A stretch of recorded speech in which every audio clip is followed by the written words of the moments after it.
اس نے کمرے میں داخل ہو کر دروازہ بند کر دیا۔ کمرے میں مرکری ٹیوب جل رہی تھی۔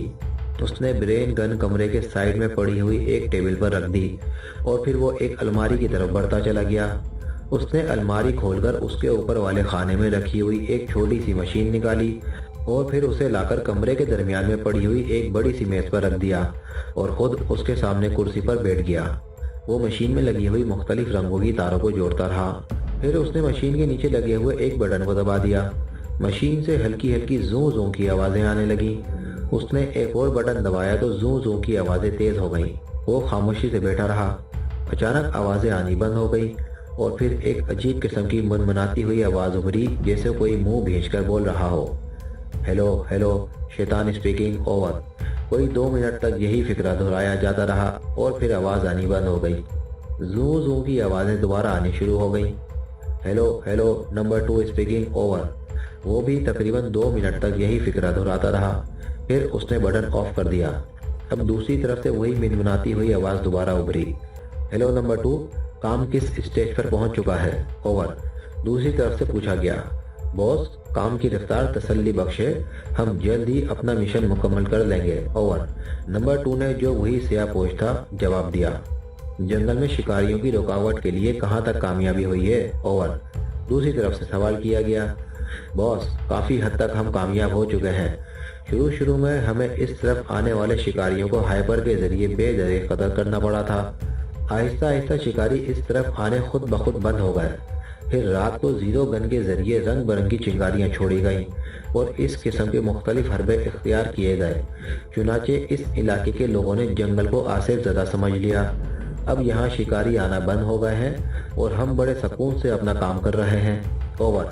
سیاہ پوش نے تفصیلی رپورٹ دی۔ ٹھیک ہے، میں تمہاری کارکردگی سے خوش ہوں۔ ویسے کبھی کبھی بھولے بھٹکے شکاریوں کے لیے کوئی انتظام کیا گیا ہے؟ اوور۔ شیطان نے پوچھا۔ یس باس، ہائپر مشین لیے ہمارے آدمی درختوں میں چھپے رہتے ہیں، اوور۔ نمبر 2 نے جواب دیا۔ اوکے، ویسے میں چند دنوں بعد خود بھی تمہارے پاس پہنچنے والا ہوں، اوور۔ دوسری طرف سے بولنے والے نے کہا۔ مجھے خوشی ہوگی باس، اوور۔ سیاہ پوش نے مدبانہ انداز میں کہا۔ اوکے، ویسے ہر روز مجھے حالات بتا دینا، اوور، باس نے کہا۔ اوکے سر، اوور، سیاہ پوش نے جواب دیا۔ Okay, over and all. وہی منمناتی ہوئی آواز ابھری اور پھر یخلق زوں زوں کی آوازیں آنا شروع ہو گئیں۔ سیاہ پوش نے تمام بٹن آف کر دیے اور پھر تاریں علیحدہ کرنی شروع کر دی۔ تاریں علیحدہ کر کے اس نے مشین اٹھا کر واپس الماری میں رکھی اور پھر وہاں سے وسکی کی بوتل اور گلاس لے کر دوبارہ کرسی پر آ بیٹھا۔ بہزاد محل کے خوبصورت پورچ میں ایک لمبی سی گاڑی روکی اور پھر ڈرائیور نے باہر نکل کر کار کا پچھلا دروازہ کھول دیا۔ پورچ کے ساتھ والے برآمدے میں اس وقت نواب بہزاد خان اپنی دونوں لڑکیوں اور بھانجیوں کے ساتھ بذات خود موجود تھے۔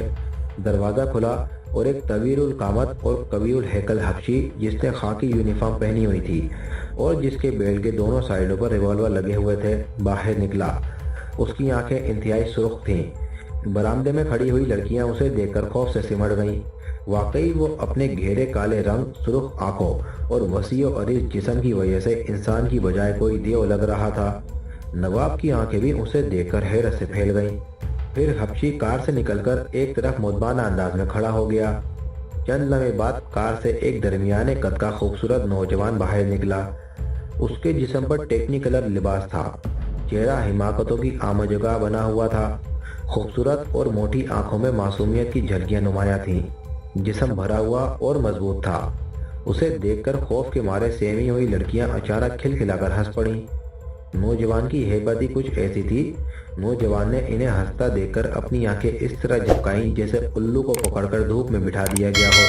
اب نواب صاحب کے چہرے پر بھی شدید حیرت کے آثار نمایاں تھے۔ ڈرائیور نے کار کا دروازہ بند کر دیا۔ وہ نوجوان آگے بڑھا اور حیرت سے بت بنے ہوئے نواب صاحب کے پاس آ کر رک گیا۔ اس کے پیچھے وہ حبشی بھی تھا۔ نواب صاحب ابھی تک اپنی حیرت پر قابو نہ پا سکے تھے۔ نوجوان نے ایک لمحے کے لیے انہیں دیکھا، پھر رکوع کے بل جھکتا ہوا انہیں فرشی سلام کرنے لگا۔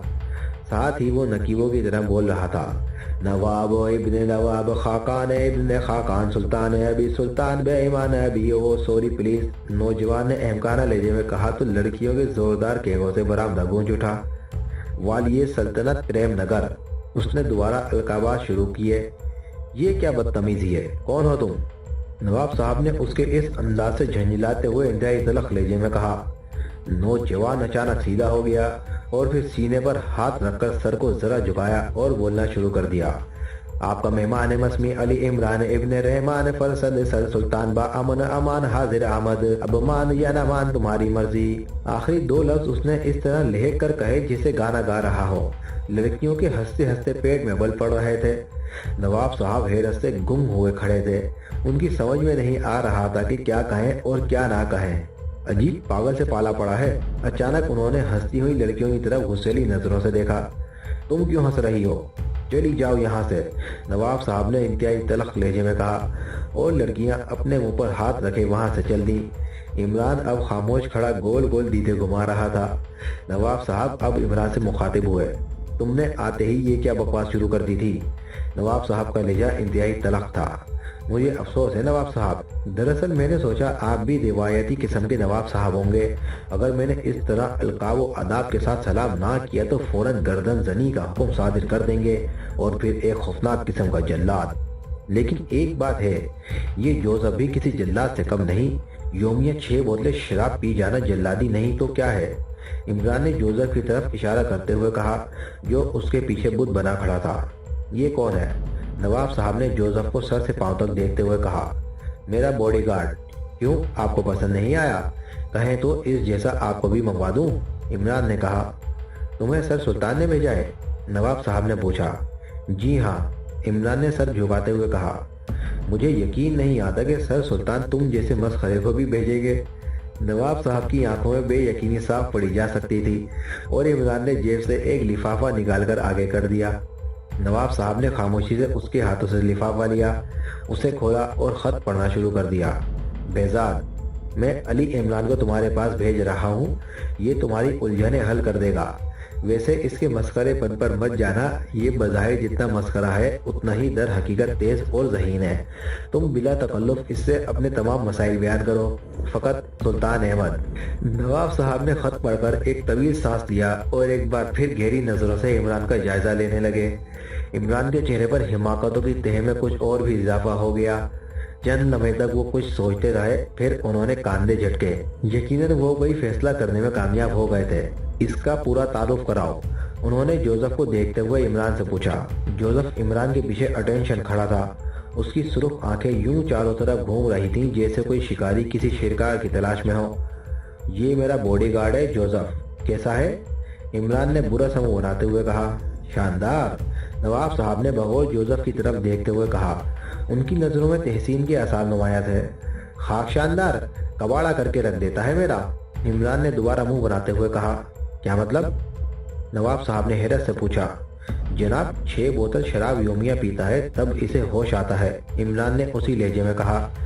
6 بوتل شراب یومیہ تب ہوش آتا ہے؟ نواب صاحب نے چونک کر لفظ ہوش پر زور دیتے ہوئے کہا۔ جناب گستاخی معاف، کیا میں اپنی نوکری پکی سمجھوں؟ عمران نے سنجیدگی سے کہا۔ کیا مطلب؟ نوکری کا کیا مطلب؟ نواب صاحب اس عجیب و غریب سوال سے بھوگلا گئے۔ بات یہ ہے کہ آپ تو میرا اس طرح انٹرویو لے رہے ہیں جیسے نوکری کے امیدوار سے لیا جاتا ہے۔ اوہ معاف کرنا عمران بیٹے، میں تمہیں بیٹا ہی کہوں گا کیونکہ تم میرے بیٹے کی عمر کے برابر ہو۔ دراصل سچویشن ہی ایسی بن گئی ہے کہ میں حیرت کے لگاتار جھٹکوں کی زد میں آ گیا تھا۔ آؤ اندر چل کر بیٹھیں، نواب صاحب نے کہا۔ شکر ہے، میری تو ٹانگیں کھڑے کھڑے سوکھ گئی ہیں، عمران نے بڑبڑاتے ہوئے کہا۔ لیکن نواب صاحب نے کوئی جواب نہ دیا، شاید انہوں نے سنی انسنی کر دی تھی۔ عمران اور جوزف نواب صاحب کے پیچھے چلتے ہوئے ان کے شاندار اور وسیع اور اس ڈرائنگ روم میں آ گئے۔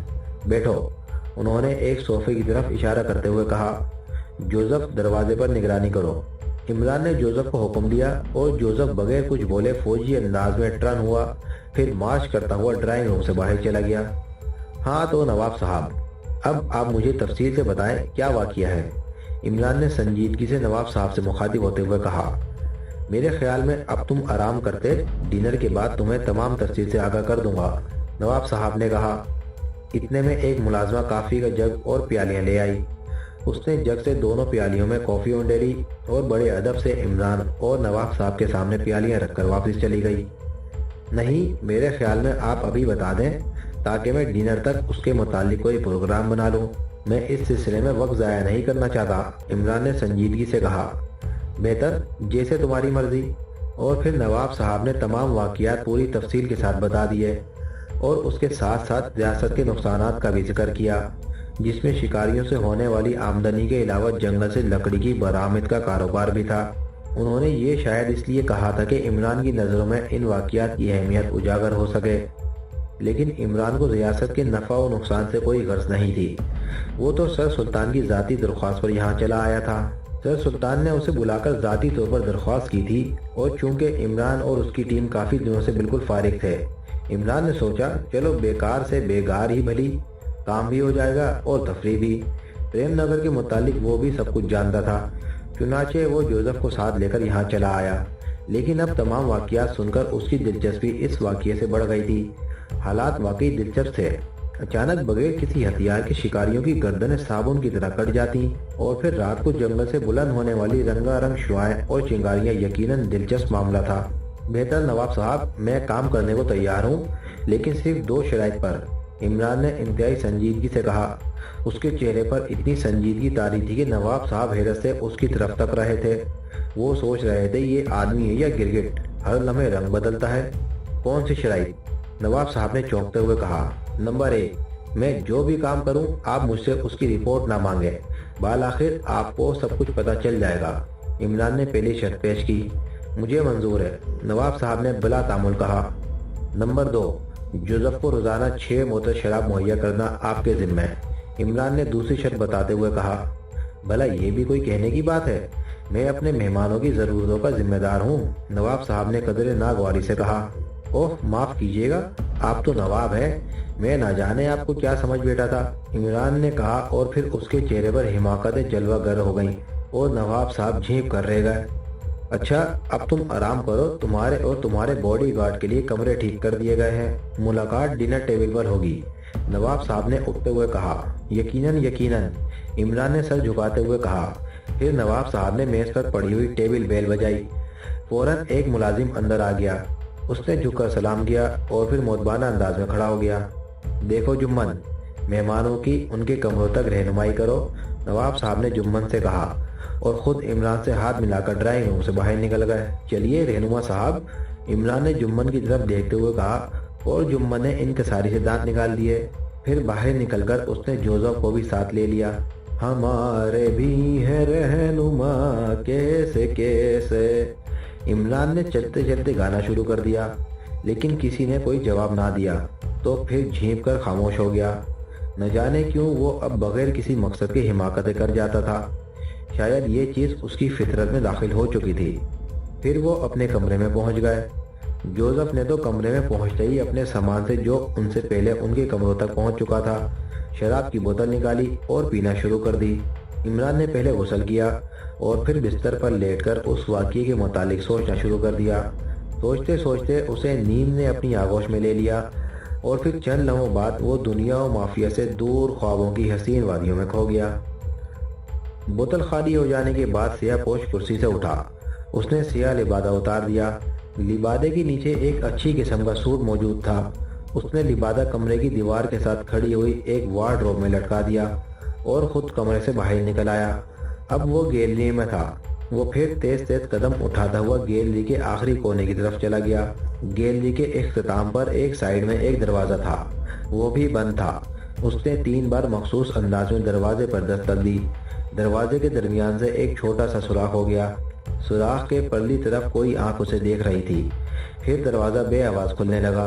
یہ بھی ایک بہت بڑا ہال تھا۔ اس ہال میں بڑی بڑی دیو ہیکل مشین لگی ہوئی تھی۔ ہال کے درمیان میں ایک بہت بڑی مشین فٹ تھی، جس پر تقریباً 15 آدمی کام کر رہے تھے۔ یہ مشین پتھر کوٹنے والی مشین سے قدرے ملتی جلتی تھی۔ اس کی خوفناک گڑگڑاہٹ سے سارا ہال گونج رہا تھا۔ یہ مشین زمین کی گہرائیوں سے مٹی کے بڑے بڑے ڈھیلے نکالتی، اور پھر وہ ڈھیلے مشین کے مختلف حصوں میں بڑی تیزی سے ساتھ گردش کرنے لگتے۔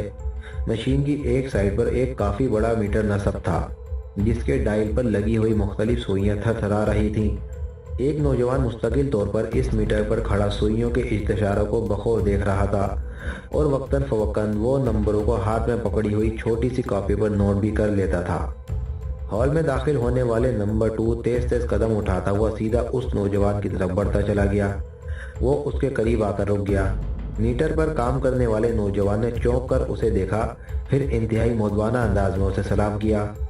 مسٹر سیٹھی، کیا پوزیشن ہے؟ نمبر 2 نے پوچھا۔ باس، 100 فٹ گہرائی تک کچھ نہیں ہے، اس کے بعد 300 فٹ کی گہرائی میں چند ذرات ملے ہیں، لیکن وہ بھی ناکارہ ہے۔ آگے 50 فٹ تک چیک کیا جانا ہے۔ نوجوان نے، جسے سیٹھی کے نام سے پکارا گیا تھا، جواب دیا۔ نمبر 2 نے بغور میٹر کی طرف دیکھتے ہوئے کہا، پھر وہ کندھے جھٹکتا ہوا آگے بڑھ گیا۔ ہال کے آخری سرے پر ایک دروازہ تھا۔ وہ دروازے پر مخصوص انداز میں دستک دینے لگا۔ دوسرے لمحے دروازہ کھل گیا اور ایک اسٹین گن کی نال اس کے سینے پر آ لگی۔ شیطان! اسٹین گن بردار نے، جو ایک قوی ہیکل گنڈا تھا، دھیرے سے کہا۔ 10 کروڑ میں 2 شیطان! نمبر 2 نے جواباً کہا اور اسٹین گن کا رخ بدل گیا۔ وہ گنڈا ادب سے ایک طرف ہٹ گیا۔ نمبر 2 اندر داخل ہو گیا۔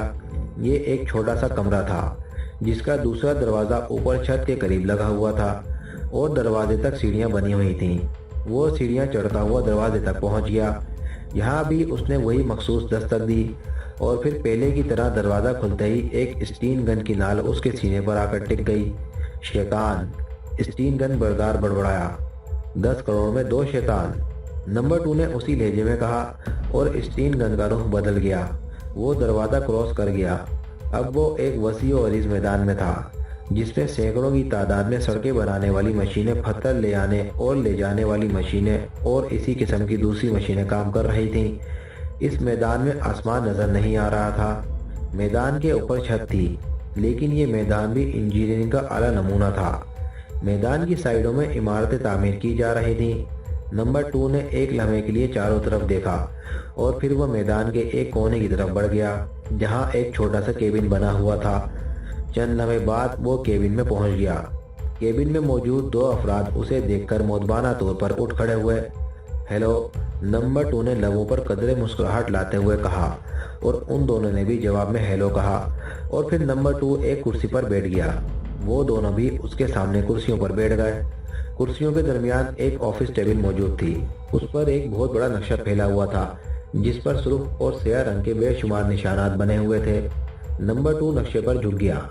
چند لمحے تک وہ بغور نقشے کو دیکھتا رہا۔ کتنے عرصے میں مکمل ہو جائے گا یہ پروجیکٹ؟ نمبر 1 نے ان میں سے ایک سے مخاطب ہو کر پوچھا۔ باس، اس پروجیکٹ کی تکمیل کے لیے کم از کم 14 دن لگ جائیں گے، اس آدمی نے جواب دیا۔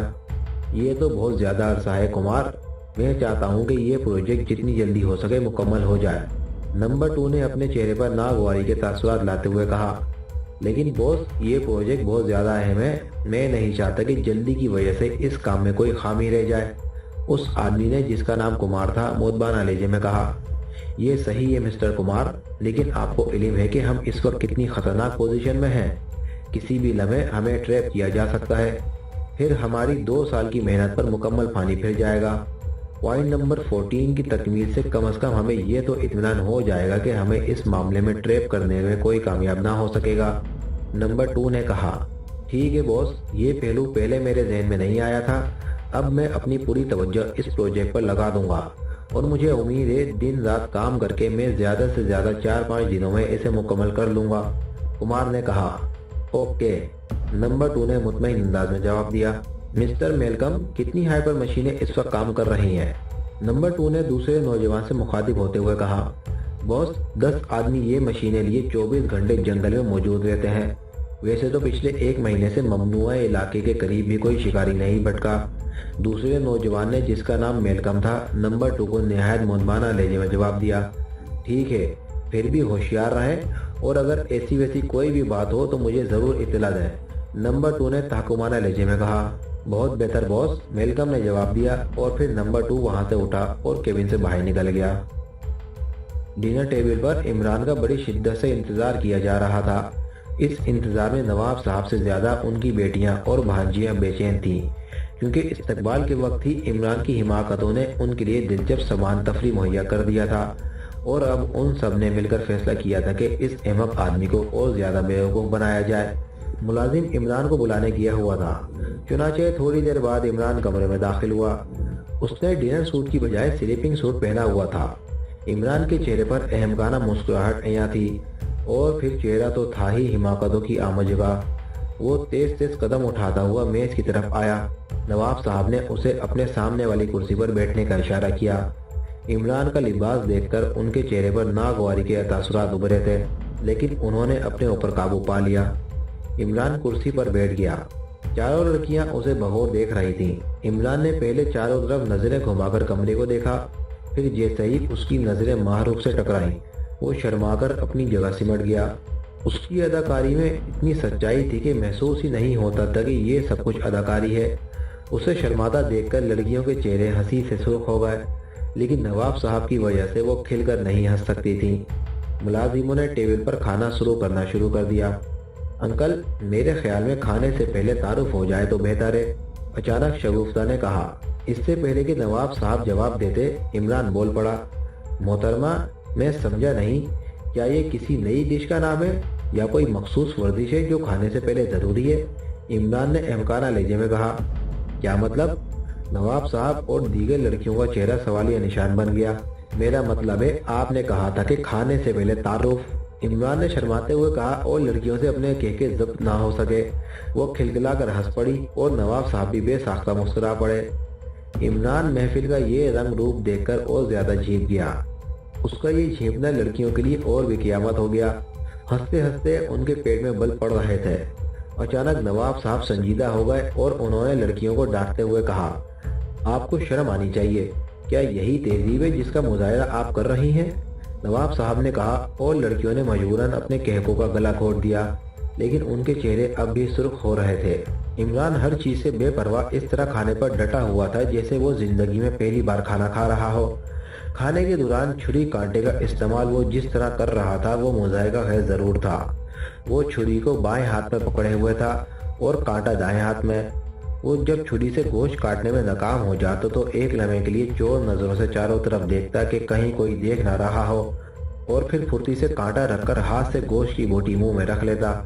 لڑکیاں کنکھیوں سے یہ تمام ڈرامہ دیکھ رہی تھیں، لیکن نواب صاحب کی وجہ سے اپنے آپ پر جبر کیے بیٹھی تھیں۔